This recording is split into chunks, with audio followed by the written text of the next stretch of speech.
ప్రభు యొక్క ఘనమైన నామాన్ని బట్టి ప్రతి ఒక్కరికి వందనాలు చెల్లిస్తూ ఉన్నాను.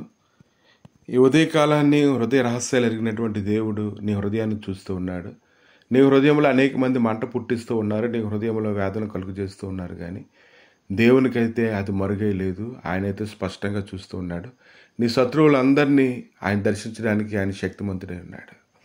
దానియేలు గ్రంథము 6వ అధ్యాయము 3వ వచనం నుంచి కొన్ని వచనాలు చూసినప్పుడు, ఈ దానియేలు అతిశ్రేష్టమైన బుద్ధి గలవాడై ప్రధానుల్లోనూ అధిపతులలోనూ ప్రఖ్యాతి నొంది ఉండెను గనుక రాజ్యం అంతటి మీద అతను నియమింపవలని రాజు ఉద్దేశించాను. అందుకు ఆ ప్రధానులను అధిపతులను రాజ్యపాలన విషయంలో దానియేలు మీద ఏదైనా ఒక నింద మోపవలని ఉండి తగిన హేతు కనిపెట్టుచుండ్రు. కానీ దానియేలు నమ్మకస్తుడై ఏ నేరమైనను ఏ తప్పైనను చేయవాడు కాడు గనుక దానియేలులో తప్పైనను లోపమైనను కనుగొనలేకపోయిరి. కనుక దానియేలులో ఒక రహస్యం కనుక్కోవాలని వారు ఎంతగానో వెతుకుతూ ఉన్నారు. దివారాత్రులు వారు కనిపెడుతూ ఉన్నారు.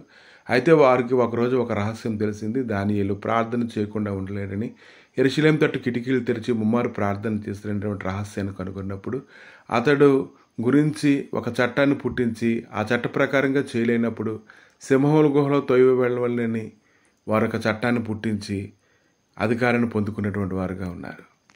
అయితే దానియేలు అయితే తన అలవాటు ప్రకారంగానే ఇట్టి శాసనం సంతకం చేయబడిన దానియేలు తెలుసుకున్నప్పటికీ అతడు తన ఇంటికి వెళ్ళి యథాప్రకారం అనుదినం ముమ్మారు మోకాళ్ళుని తన ఇంటి పైగది కిటికీలు యెరూషలేము తట్టునకు తెరవబడి ఉండగా తన దేవునికి ప్రార్థన చేయొచ్చు, ఆయన స్తుతించు వచ్చును. కాబట్టి దానియేలుకి ఈ విషయంలో ఒక రహస్యాన్ని కనుగొని దానియేలుని ఆ విషయం ద్వారా సింహాల గుహలో పడద్రోయబడ్డాన్ని మనం చూస్తూ ఉన్నాము. రాజు అయితే రాత్రంతా ఉపవాసం ఉన్నాడు. తెల్లవారుజామున పరిగెత్తుకొని వచ్చాడు. దానియేలుని పిలవగానే దానియేలు పలికినప్పుడు అతని శత్రువులందరినీ కూడా 24వ వచనంలో రాజు ఆజ్ఞగా దానియేలు మీద నింద మోపిన ఆ మనుషులను వారు తోడుకొని వచ్చి సింహముల గుహలో పడద్రోసిరి. వారిని వారి కుమారులను వారి భార్యలను పడద్రోసిరి. వారి గుహ అడుగునకు రాక మునిపే సింహముల పాలేరి. సింహములు వారి ఎముకలను సైతము పగులు కొరికి పొడి చేసెను. ఇక్కడ శత్రువులందరూ దానియేలు రహస్యాలు కనుక్కుంటూ ఉన్నారు. కానీ దానియేలు అయితే ప్రార్థన చేసి విడిపించబడడానికి తగినటువంటి రహస్యాల్ని అతడు కనుక్కుంటూ ఉన్నాడు. కనుక రాజుకు వచ్చినటువంటి ఆ యొక్క కళ యొక్క భావాన్ని అతను చెప్పినప్పుడు అంతటి రాజుకు నెబుకద్నెజరు దానియేలుకు సాష్టాంగ నమస్కారం చేసి అతను పూజించి నైవేద్య ధూపములు అతనికి సమర్పింప ఆజ్ఞాపించెను. మరియు రాజు ఈ మర్మమును బయలుపరచుటకు నువ్వు సమర్థుడు అయితివే. నీ దేవుడు దేవతలకు దేవుడును రాజులకు ప్రభువును మర్మమును బయలుపరచువాడిని ఉన్నాడని దానియేలుకు మాట్లాడను.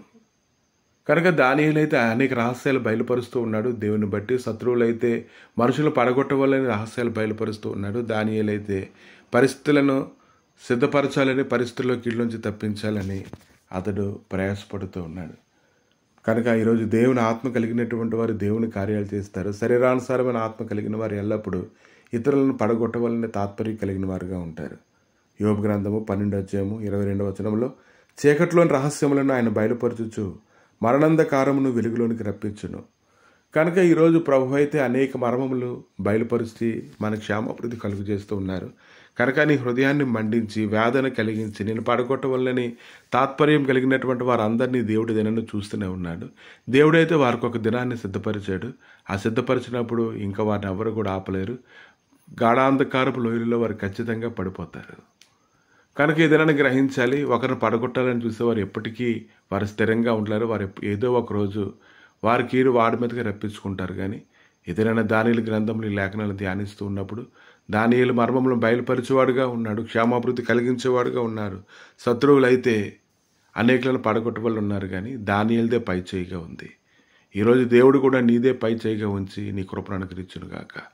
ప్రభువా, నీ దయగలిగిన హస్తాలకు అప్పగించుకుంటుండగా మీరే నడిపించమని బలపరచమని నాయన శత్రువులు వ్యతిరేకంగా కూడిన ఆయన అనేక పన్నాగములు పనినప్పుడు ప్రభువా వారి జ్ఞానమును మధ్యలోనే పట్టుకొని తండ్రి నాయన ఇదిగో దేవా నువ్వు గొప్ప కార్యములు జరిగిస్తున్నందుకు వందనాలు చెల్లిస్తూ ఈ ఉదయ కాలాన్ని మీరు అనుగ్రహించినటువంటి గొప్ప బలమును బట్టి వందనాలు చెల్లిస్తూ మీరే మహిమగణిత ప్రభువాలు పొందమని యేసుక్రీస్తు నామములు అడిగి వేడుకుంటున్నాము తండ్రి.